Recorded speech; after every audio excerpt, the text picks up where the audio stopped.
Welcome to The Explainer. You know, our whole world, from our closest friends to the entire global economy, is built on networks. But have you ever stopped to think about how they actually work? Today, we're going to decode the hidden rules that shape our social lives. We're giving you the tools to see the matrix behind all your connections. So, let's start with a really simple question. Think about it for a second. Who is that one person in your life who seems to know everyone? We've all got somebody like that, right?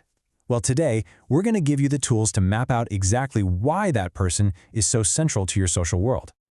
Okay, let's dive right in. We're going to start with the absolute basics, the fundamental building blocks of any network you can imagine. It really all boils down to two incredibly simple things. First, you have the dots. We call those actors or nodes. And second, you have the lines between them, which are the connections. Seems easy enough, right? But believe me, the complexity just explodes from here. Look at this. With just 5 people, you already have 20 potential one-way relationships. See, as you add more people, the number of possible connections doesn't just add up, it multiplies. It grows exponentially, and you very quickly end up with this incredibly complex web. All right, so now that we've got the building blocks down, let's zoom in a little. Let's go from looking at the whole web to focusing on just a single actor, one of those dots, and see how we can actually measure their role and their importance inside the network. So the most basic way to do this is something called degree. And it's as simple as it sounds. You literally just count the number of lines connected to that one dot. This one number tells you a surprising amount about how active that person is and how central they might be to the whole group. But here's where it gets really interesting. We can get even more specific just by looking at the direction of those lines. In degree counts the connections pointing to someone, which is a great way to measure their popularity. On the other hand, out degree counts the connections they start, which shows you just how expansive and outgoing they are. And this is absolutely crucial to understand. Being well connected, having a high degree, it's a real double-edged sword. Sure, you have more influence on other people, but you're also way more likely to be influenced by them. You basically become a hub for information, both sending it out and taking it in. Okay, let's zoom back out. We've looked at the individuals, but how can we describe the overall vibe, the character of the entire network? Well, there's one simple metric that tells us a whole lot.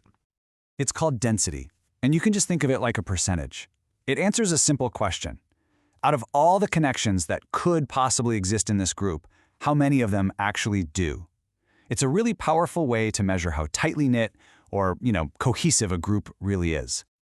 So a network with really high density, think of a super close-knit family where everybody knows everybody else, is totally different from a low-density one, like maybe a loose collection of work acquaintances. This network here, for example, is 40% dense, so it's pretty connected, but there's still a lot of room for new relationships to form. So why does this number even matter? Well, it has huge real-world impact. In dense networks, everything travels faster. Ideas, gossip, you name it. There's a trade-off, right? High density means you get high trust, and things get done quickly. But sparser networks are often way better for finding new ideas and opportunities from outside your little bubble. But wait, the story doesn't stop there. Just counting the actors and connections only tells you part of it. The real magic of network analysis, the really cool stuff, comes from finding the hidden patterns in how all those connections are actually structured. So first up is reciprocity. This one looks for two-way streets. If I say you're my friend, do you also say I'm your friend? It's all about whether those connections are mutual, and that tells us a ton about the balance inside a relationship.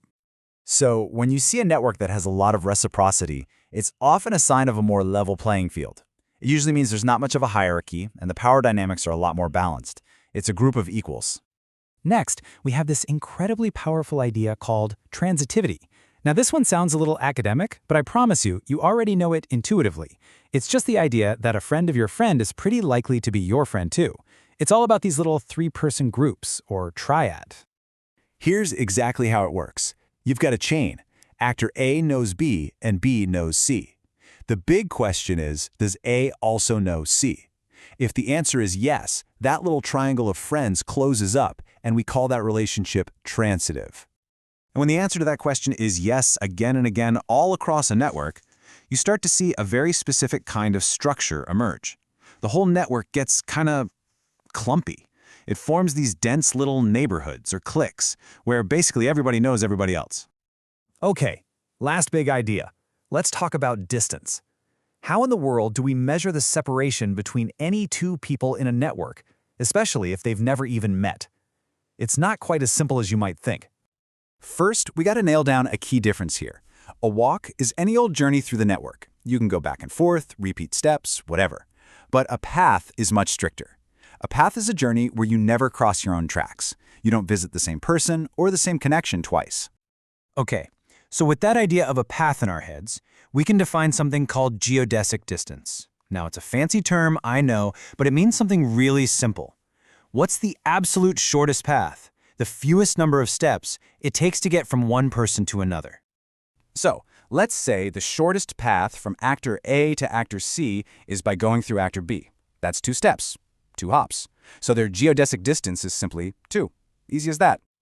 And there you have it. You are now officially equipped with the core concepts for analyzing the hidden structure of pretty much any social group. You've got the building blocks, a way to measure individual activity and group cohesion, the tendency to form clusters, and the true distance between any two people. So, this all leaves us with one final thought, one last question to ponder. Take a look at your own life, at your own web of connections. Are you sitting right in the middle of a dense, clumpy cluster? Or are you more of a bridge, connecting totally different worlds? The shape of your network, it says a lot more about you than you might think.